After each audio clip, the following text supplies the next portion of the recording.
태도, 성공한 사람들의 특별한 공통점. 그 무렵 도전에 임하는 불굴의 자세가 중요하다고 말한 사람은 마이크 매슈스만이 아니었다. 성공의 심리학을 막 탐구하기 시작한 대학원생이던 나는 재계, 예술계, 체육계, 언론계, 학계, 의학계, 법조계 지도자들을 면담하면서 다음과 같은 질문을 던졌다. 당신의 분야에서 최고는 누구입니까? 그들은 어떤 사람인가요? 그들의 어떤 점이 특별하다고 생각합니까? 면담에서 드러난 성공한 사람들의 특성 중에는 해당 분야에 한정된 것도 있었다. 예컨대 다수의 기업인은 재무 위험을 감수하는 성향을 언급했다. 면밀한 계산 끝에 수백만 달러가 걸린 결정을 내리고도 편히 잘 수 있어야 합니다. 하지만 예술가에게 이 특성은 전혀 중요하지 않은 듯했다. 그들이 언급한 특성은 창작 욕구였다. 나는 뭐든 만들기를 좋아해요. 왠지 모르지만 그냥 좋아요. 그에 반해 운동선수들은 승리할 때 느끼는 황홀감이 동기가 된다고 했다. 분야별 특성과 함께 공통적인 특성도 드러났는데 내 관심사는 그 공통 특성들이었다. 분야에 상관없이 크게 성공한 사람들은 운도 좋았고 재능도 있었다. 그 이야기는 전에도 들어와서 의아할 것도 없었다. 하지만 그게 전부가 아니었다. 면담 중 많은 사람들이 나에게 잠재력을 실현해보기도 전에 중도 하차하거나 흥미를 잃어 모두를 놀라게 했던 유망주들의 이야기를 들려줬다. 실패한 뒤에도 계속 시도하는 의지가 매우 중요하고도 쉽지 않은 특성인 듯했다. 일이 잘 풀릴 때는 잘 해내지만 잘 안 풀릴 때는 무너져버리는 사람들이 있습니다. 이들과의 면담에서 거론된 성공한 사람들은 정말 끈질기다는 특성을 갖고 있었다. 사실 처음에는 글을 썩 잘 쓰지 못했던 친구가 있었어요. 우리는 그의 글을 읽다가 어설프고 멜로드라마 같아서 웃고는 했어요. 하지만 그는 문장력을 계속 향상시켰고 지난해에는 구겐하임 재단에서 연구비까지 지원받았죠. 또한 성공한 사람들은 끊임없이 발전을 추구했다. 그녀는 결코 만족하는 법이 없었어요. 이 정도면 만족할 만할 때도 본인이 가장 가혹한 비평가였죠. 큰 업적을 달성한 사람들은 끈기가 남달랐다. 크게 성공한 사람들은 왜 그렇게 끈덕지게 자신의 일에 매달렸을까? 그들 대부분이 사실상 달성이 불가능해 보일 만큼 큰 야망을 품고 있었다. 그들의 눈에는 자신이 늘 부족해 보였다. 그들은 현실에 안주하는 사람들과는 정반대였다. 그럼에도 불만을 가지는 자신에게 정말로 만족을 느꼈다. 그들이 해야만 하는 일 중에서 일부는 지루하고 좌절감을 안기고 심지어 고통스럽다고 해도 그들은 추워도 포기할 생각을 하지 않았다. 그들의 열정은 오래 지속됐다. 요컨대 분야에 상관없이 대단히 성공한 사람들은 굳건한 결의를 보였고 이는 두 가지 특성으로 나타났다. 첫째, 그들은 대단히 회복력이 강하고 근면했다. 둘째, 자신이 원하는 바가 무엇인지 매우 깊이 이해하고 있었다. 그들은 결단력이 있을 뿐 아니라 나아갈 방향도 알고 있었다. 성공한 사람들이 가진 특별한 점은 열정과 결합된 끈기였다. 한마디로 그들에게는 그릿이 있었다. 하지만 명료하게 실체가 잡히지 않는 특성을 어떻게 측정할 것인가? 군의 심리학자들도 수십 년이 지나도록 수량화하지 못한 특성이 아니던가. 내가 면담했던 사람들 역시 첫눈에 알아볼 수 있는 특성이라고 하면서도 직접 검사해볼 방법을 생각해내지 못했다. 나는 자리에 앉아 면담 기록을 훑어봤다. 그리고 때때로 피면접자들의 말을 그대로 인용하면서 그릿이 있는 사람을 묘사하는 질문들을 만들어 나갔다. 질문의 절반은 끈기에 관한 것이었다. 나는 좌절을 딛고 일어나 중요한 도전에 성공한 적이 있다.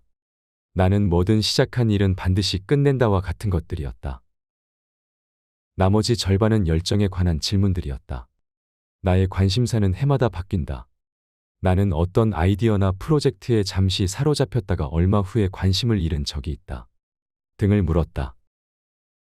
그렇게 그릿 척도가 만들어졌다. 솔직히 응답한다면 이 검사지는 당신이 얼마나 투지와 집념을 갖고 인생을 사는지 측정해 줄 것이다. 그릿을 기르는 4가지 방법. 첫째는 관심이다. 열정은 당신이 하는 일을 진정으로 즐기는 데서 시작된다. 내가 조사했던 그릿의 전형들도 모두 자신의 일 중에서 재미가 덜한 측면이 있었고 전혀 즐겁지 않은 자비리지만 참고 하는 일이 적어도 한두 가지는 있었다. 그럼에도 불구하고 대체로 자기 일에 푹 빠져 있고 일에서 의미를 발견한다.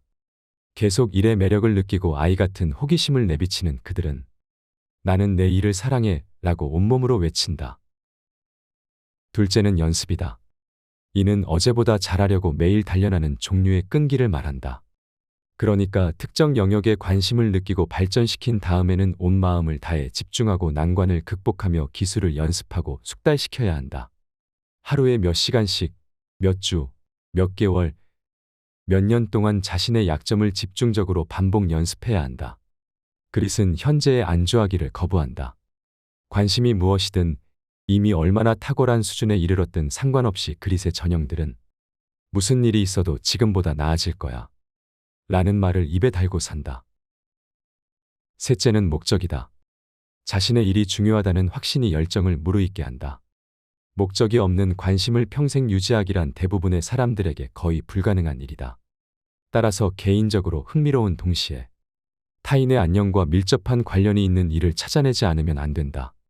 소수는 목적의식을 일찌감치 깨닫지만 다수는 어떤 일에 관심이 생기고 수년 동안 절제하며 연습한 뒤에야 타인을 위해 봉사하겠다는 동기를 강하게 느낀다.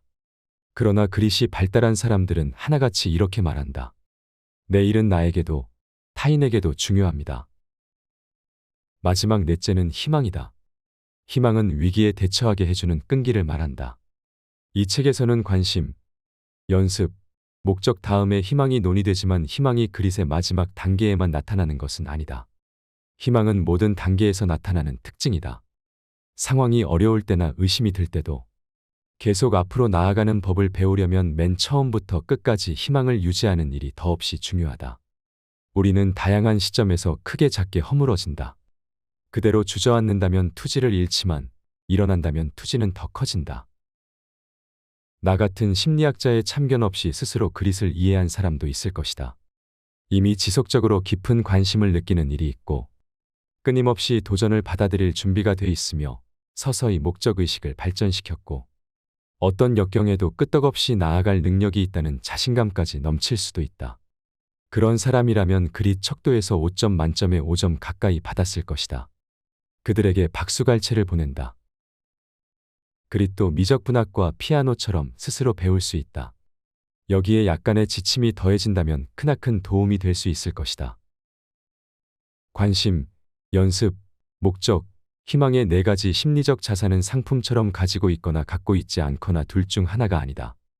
당신은 관심을 느끼고 발전시키고 심화하는 법을 익힐 수 있다. 훈련을 습관으로 만들 수 있다. 목적의식과 의미를 찾고 발전시킬 수 있다. 그리고 스스로에게 희망을 가르칠 수 있다. 열정적 끈기를 만들어주는 부모의 역할. 나는 불안한 부모들과 이야기하면서 그들이 내가 말하는 그릿의 의미를 오해한다는 인상이 들 때가 가끔 있다. 내가 그릿의 절반은 끈기라고 이야기하면 수긍한다는 듯 고개를 끄덕이지만 일 자체에서 재미를 느끼지 못하는데도 끈질기게 노력하는 사람은 없다는 이야기를 덧붙이면 하나같이 고개를 갸우뚱한다. 단지 어떤 일을 좋아한다고 그 일을 뛰어나게 잘하게 되지는 않습니다. 자칭 타이거 맘인 에이미 추아는 말한다. 노력하지 않으면 잘할 수 없습니다. 대부분의 사람들이 좋아하는 일에 서툴기 때문입니다. 전적으로 동감한다. 관심을 발전시키는 중에도 해야 할 일이 있다. 연습하고 공부하고 배워야 한다. 그러나 대부분의 사람들은 싫어하는 일에 더욱 서툴다는 것이 나의 주장이다. 따라서 부모나 예비 부모 그리고 부모가 아닌 모든 연령대의 사람들에게 공부보다 놀이가 먼저라고 말해주고 싶다. 아직 열정의 대상을 정하지 못한 아이들에게는 하루에 몇 시간씩 부지런히 기술을 연마할 준비가 되기 전에 흥미를 자극하면서 빈둥거릴 시간이 반드시 필요하다. 물론 관심을 발전시키는 데는 시간과 에너지뿐만 아니라 어느 정도의 절제와 희생이 필요하다.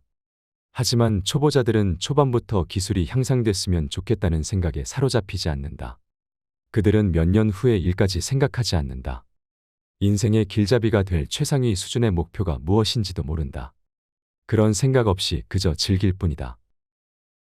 다시 말해서 가장 성공한 전문가들도 처음에는 진지하지 않은 초보자였다. 이는 심리학자 벤저민 블룸이 운동, 예술, 과학 분야에서 세계적 수준의 기술을 습득한 20명과 그들의 부모와 코치, 교사를 면담하고 내린 결론이기도 하다. 블룸의 연구 결과 중에 중요한 한 가지는 기술이 세 단계를 거쳐 발전하며 각 단계가 몇 년씩 걸린다는 사실이다.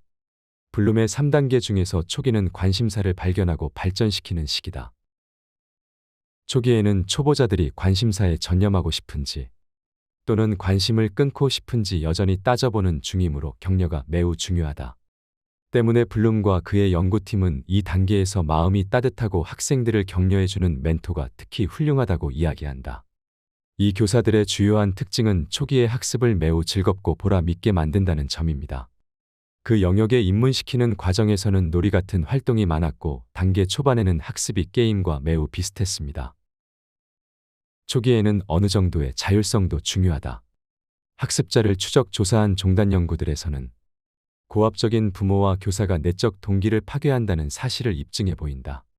좋아하는 일을 스스로 선택하게 해주는 부모를 둔 아이들이 관심사를 발견하고 열정으로 발전시켜 나갈 가능성이 높다. 1950년대에 상하이에 살았던 내 아버지는 할아버지가 정해준 진로를 제고하지 않았지만 오늘날 대부분의 젊은이들은 자기 의견이 반영되지 않은 관심사를 완전히 자신의 것으로 인정하기 힘들 것이다. 스포츠 심리학자인 장 코테는 놀이처럼 여유 있게 관심을 발견하고 발전시키는 이 단계를 건너뛰면 심각한 결과가 발생할 수 있다는 연구 결과를 내놓았다. 그의 연구에 의하면 장기적으로는 로디 게인스처럼 어릴 적에 다양한 운동을 시도해 본 다음 한 종목에 전념한 프로 선수들이 대체로 성적이 훨씬 좋았다. 어릴 적의 폭넓은 경험은 어린 선수들이 어떤 운동이 자신에게 가장 잘 맞는지 파악하는 데 도움이 된다. 다른 종목의 경험은 후에 보다 집중적인 훈련을 할 때 필요한 근육과 기술을 크로스 트레이닝할 기회도 제공한다. 코테의 연구 결과를 보면 이런 기회를 건너뛴 선수들이 전문적 훈련을 덜 받은 또래보다 초반 경쟁에서 유리할 때도 종종 있지만 부상을 당하거나 에너지가 소진될 가능성이 높다. 우선 초보자에게는 전문가와는 다른 동기부여가 필요하다는 점을 지적하려 한다. 초보 단계에서는 격려와 자유 속에서 자신이 무엇을 즐기는지 파악할 수 있어야 한다. 작은 승리와 박수갈채도 필요하다. 물론 약간의 비판과 교정을 위한 피드백도 수용할 수 있어야 한다. 연습도 필요하다. 하지만 그런 것들을 너무 일찍, 너무 많이 제공하면 곤란하다. 초보자를 재촉하면 이제 막 올라온 흥미의 싹이 잘릴 수 있다. 한번 잘린 싹을 되살리기는 대단히 어렵다. 최고가 되고 싶다면 의식적인 연습을 하라. 나는 면담 연구를 하는 동안 그릿에는 관심사에 쏟는 시간의 양뿐 아니라 질도 중요한지 궁금해졌다. 과제에 더 많은 시간은 물론 양질의 시간을 쏟아부어야 하는가? 에릭슨은 세계적인 전문가를 연구하는 세계적인 전문가라고 표현할 수 있다. 세계적으로 유명한 전문가들의 발전 과정을 추적해보면 예외 없이 오랜 세월 점진적으로 기술을 향상시켜 왔다는 사실을 알게 된다. 기술이 향상될수록 발전 속도는 느려진다. 이는 모든 사람에게 적용되는 사실로 밝혀졌다. 자기 분야에 대해 알아갈수록 하루하루 향상되는 폭은 경미해진다.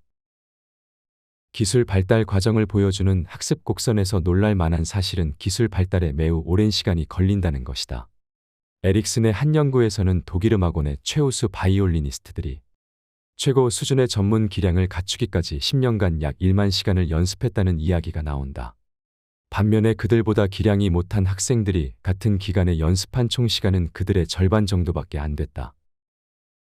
무용가 미사 그레이엄이 원숙한 무용가가 되기까지 약 10년이 걸린다고. 단언한 말이 단순한 우연은 아닌 듯하다.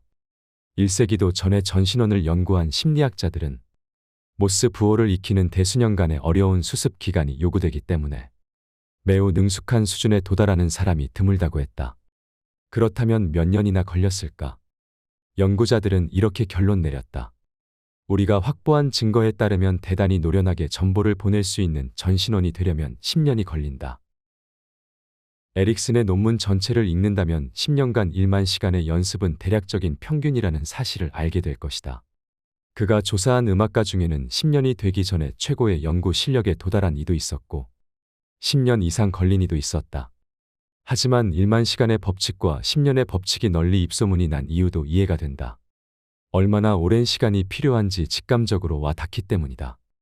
몇 시간, 몇 십, 몇백 시간이 아니라 여러 해에 걸쳐 수천 시간 더하기 수천 시간의 연습이라는 실감이 나게 해주는 것이다. 하지만 에릭슨의 연구로 밝혀진 결정적 사실은 전문가들이 더 오래 연습한다는 것이 아니다. 그보다 더 중요한 것은 전문가들의 연습은 다르다는 점이다. 우리 대부분과 달리 전문가들은 에릭슨이 말하는 의식적인 연습을 수만 시간 동안 한다. 연습이 그렇게 중요하다면 경험이 항상 탁월한 기술로 이어지지 않는 이유를 에릭슨이 대답해 줄 수 있지 않을까? 나는 내 경험을 예로 들어 질문했다. 에릭슨 교수님, 저는 18살 때부터 매일 1시간씩 조깅을 해왔습니다. 그런데 이전보다 1초도 빨라지지 않았어요. 수천 시간을 뛰었는데도 올림픽 출전과는 거리가 먼 것 같은데요. 그거 흥미롭네요. 몇 가지 물어봐도 되겠습니까? 그가 대답했다. 물론입니다. 교수님에게는 훈련을 하는 구체적인 목표가 있습니까? 건강을 위해서겠죠. 청바지를 예쁘게 입고 싶다는 생각도 있고요. 그렇군요. 하지만 달리기를 할 때 어느 정도 속도를 유지하겠다는 목표가 있나요? 아니면 목표를 세운 거리는요? 그러니까 구체적으로 향상시키고 싶은 부분이 있나요? 아니요. 없는 것 같네요. 이번에는 그가 달리는 동안에 무슨 생각을 하는지 물었다. 라디오를 틀어요. 그날 끝내야 할 일을 생각할 때도 있고요. 저녁 식사로 무엇을 준비할까 그런 생각도 하죠. 그러자 에릭슨은 내가 조깅 기록을 체계적으로 기록해왔는지 물었다. 속도, 거리, 조깅 후 심박동수 또는 조깅과 전력 질주를 교대한 간격 등 아무것도 메모한 적이 없었다. 내가 그런 것들이 왜 필요했겠는가? 코스도 적지 않았다. 매번 지난번과 같은 코스를 달렸기 때문이다. 코치도 없겠네요? 나는 민망해져 그냥 웃었다. 그가 만족스러운 듯이 말했다. 알겠어요. 의식적인 연습을 하지 않기 때문에 발전이 없는 거예요. 그렇다면 의식적인 연습 즉 전문가들의 연습 방법은 무엇이 어떻게 다른 걸까? 전문가들의 연습 방법은 다음과 같다. 첫째, 그들은 도전적인 목표를 설정하고 전체 기술 중에 아주 일부분에 집중한다. 그들은 이미 잘하는 부분에 집중하기보다 뚜렷한 약점을 개선하려고 노력한다. 그들은 의도적으로 아직 도달하지 못한 난도의 과제에 도전한다. 올림픽 수영 금메달리스트인 로디 게인스는 이렇게 설명했다. 연습 때마다 내 기록을 깨려고 노력했습니다. 코치님이 100m를 1분 15초에 주파하는 연습을 10번 하라고 주문하면 다음날 연습할 때는 1분 14초에 주파하려고 했습니다. 100m를 1분 15초에 주파하면 다음에는 1분 14초. 그 다음에는 1분 13초로 계속 기록을 향상시키려고 노력했다는 뜻이다. 바이올린의 거장인 로베르토 디아스는 이렇게 말했다. 아킬레스건, 즉 문제 해결이 필요한 특정 연주 부분을 찾아내려고 노력했습니다. 전문가들은 도전적 목표를 설정한 뒤에는 그 목표에 도달하기 위해 온전히 집중하고 비상한 노력을 기울인다. 흥미롭게도 많은 이들이 아무도 보지 않을 때 연습하기를 원한다. 위대한 농구 선수인 케빈 듀란트는 혼자 동작을 연습하고 그 동작 하나하나를 세밀히 개선하는데 연습 시간의 70% 정도를 쓰는 것 같아요. 라고 말했다. 마찬가지로 음악가가 혼자 연습하는데 할애한 시간은 다른 음악가와 함께 연습한 시간보다 그들의 발전 속도를 훨씬 잘 예측해주는 편입니다. 전문가들은 가능한 한 빨리 자신의 수행에 대한 피드백을 받고 싶어 한다. 물론 그 피드백에는 부정적인 내용이 많다. 그들은 자신이 잘한 부분보다 앞으로 고쳐나가야 할 틀린 부분에 더 관심이 많은 것이다. 피드백을 적극적으로 수용하는 자세는 즉각적인 피드백만큼이나 매우 중요하다. 전문가들은 처음부터 다시 반복, 또 반복한다. 처음에 설정했던 목표를 마침내 완벽히 달성할 때까지. 이전에는 고전했던 부분을 나무랄 데 없이 능숙하게 해낼 때까지. 신경 쓰였던 기술 부족이 무의식적인 자신감으로 바뀔 때까지 반복한다. 전문가들은 새로운 도전적 목표를 놓고 전 과정을 다시 시작한다. 그렇게 하나씩 개선시킨 부분들이 모여서 전체적으로 숙달된 눈부신 기량이 나온다. 목적의식을 기르는 3가지 방법. 당신의 나이가 얼마가 됐든 목적의식을 기르기에 너무 빠르거나 늦은 나이란 없다. 지금부터 추천할 3가지 방법은 각각 2장에서 언급했던 목적을 연구해온 학자들에게서 빌려온 것이다.